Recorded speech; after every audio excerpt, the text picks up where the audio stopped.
मांगलिक दोषाची सून. आई, मी म्हणतोय मी प्रियाशी लग्न करेन, नाहीतर मी आयुष्यभर बॅचलर राहीन आणि हा माझा अंतिम निर्णय आहे. आता मी या विषयावर तुमच्याशी वाद घालणार नाही.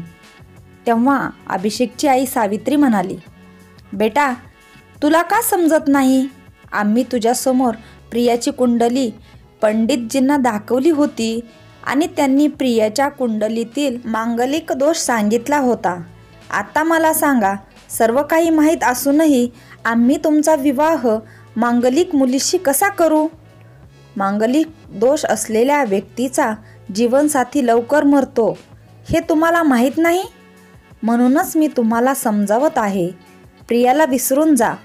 सावित्रीजींनी अभिषेकला खूप समजावलं, पण अभिषेक म्हणाला की मी जेव्हा प्रियावर प्रेम करत होतो तेव्हा तिच्या प्रेमात पडताना मी कुंडली जुळत नाही किंवा या जुळण्यावर माझा विश्वास नाही. त्यामुळे आता झालं, मी फक्त प्रियाशीच लग्न करेन आणि हा माझा अंतिम निर्णय आहे. शेवटी सावित्रीजी आपल्या मुलाच्या आग्रहापुढे नतमस्तक व्हावे लागले आणि पंडितजीच्या सल्ल्यानुसार प्रियाचा मंगल दोष दूर करण्यासाठी अभिषेकशी लग्न करण्यापूर्वी प्रियाचे एका झाडाशी लग्न झाले आणि त्यानंतर प्रियाने अभिषेकशी लग्न केले. प्रिया अभिषेकच्या घरी नववधूच्या रूपात आली होती, पण प्रियाच्या शुभ मुहूर्तावर सावित्रीजी अजूनही चिडल्या होत्या आणि सावित्रीजी तिला मनापासून स्वीकारू शकल्या नाहीत आणि घरात काही अडचण आली तर त्यासाठी प्रियाला दोष दिला जायचा. पण प्रिया ही सुशिक्षित, सुसंस्कृत मुलगी होती आणि तिने सासूचे हे अनावश्यक आरोप मनावर घेतले नाहीत आणि सासरच्या घरात तिचे दिवस असेच जात होते. एके दिवशी अभिषेक ऑफिसमधून लवकर घरी येतो, तेव्हा सावित्रीजींनी त्याला विचारले, बेटा, आज लवकर का आलास? मग तो आईला म्हणाला, आज सकाळपासून मला डोकेदुखी आणि अशक्तपणा जाणवत आहे, त्यामुळेच ऑफिसमध्ये काम करायची हिंमत होत नव्हती. तेव्हा सावित्रीजी म्हणाल्या, चल बेटा, लवकर चल आणि आपण डॉक्टरांकडे जाऊया. मग अभिषेक आणि सावित्रीजी हॉस्पिटलमध्ये डॉक्टरांकडे गेल्या. डॉक्टरांनी बघितल्यावर कळले की अभिषेकला कावीळ झाली आहे आणि दोघेही घरी परतताच सावित्रीजींनी घर डोक्यावर घेतले आणि सांगितले की जेव्हापासून ही मुलगी आमच्या घरी आली आहे तेव्हापासून त्रास आणि आजार आहेत. त्यांचे घर पण सोबत आणले आहे. त्यांची पायरी अशुभ आहे. आत्ता बघा, त्यांचा मांगलिक दोष आमच्या मुलावरही होऊ लागला आहे. उद्या माझ्या मुलाला काही झाले तर जबाबदार कोण?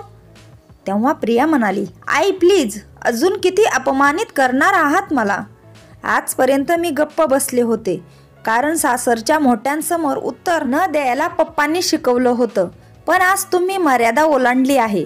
जर मी आज बोलले नाही तर मी आयुष्यभर स्वतःला माफ करू शकणार नाही. मम्मीजी, जर तुमचा पंडितजीवर विश्वास नव्हता तर मग त्यांच्या सल्ल्यानुसार तुम्ही सर्व मांगलिक दोष काढण्याची प्रक्रिया का केली? तुम्ही आधी माझं लग्न झाडाशी का केलं? दोष माझा मांगलिक असण्याचा नाही, तर दोष माझा आहे तुमची सून असल्याचा. कारण घरात जाणून किंवा नकळत कोणतीही अडचण आली तरी ती माझ्याशी जोडते आणि तेव्हा सासू फक्त आपल्या सुनेचा तिरस्कार करते आणि या बहुदोषातून फक्त मुक्ती सासू मिळवू शकते. सुनेला तुमची सून समजा, तिला मनापासून दत्तक घ्या, तिचा आदर करा आणि ती सुद्धा घरातील एक सदस्य आहे याची जाणीव करून द्या. कुटुंब नाहीतर बहुदोष हा मांगलिक दोषापेक्षा जास्त त्रासदायक असतो. प्रियाचे बोलणे सावित्रीजींचे हृदय हेलावत होते आणि त्यांनाही मनात पश्चाताप होत होता. त्यावेळी ते प्रियाला काहीच बोलले नाहीत. काही दिवसांनी अभिषेक पूर्णपणे बरा झाला आणि ऑफिसला जायला निघाला आणि काही महिन्यानंतर अभिषेकचा पगारही वाढला. मग तो घरी आला आणि त्याचे श्रेय प्रियाला दिले. सावित्रीजी म्हणाल्या, हो बरोबर आहे बेटा, तू श्रेय तुझ्या बायकोला दे. तुझ्या प्रगतीमागे तुझ्या आईचे आशीर्वादही तुझ्या पाठीशी आहेत. तू मला श्रेय द्यायला विसरलास. तेव्हा अभिषेक म्हणाला, आई, यावेळी प्रियाच्या शुभ इच्छेचा दोष ना माझ्यावर पडला ना माझ्या प्रगतीला. आणि आई, जेव्हा आपण वाईट समस्यांचे श्रेय प्रियाला देतो तेव्हा चांगल्या कामाचे श्रेयही प्रियालाच द्यायला हवे.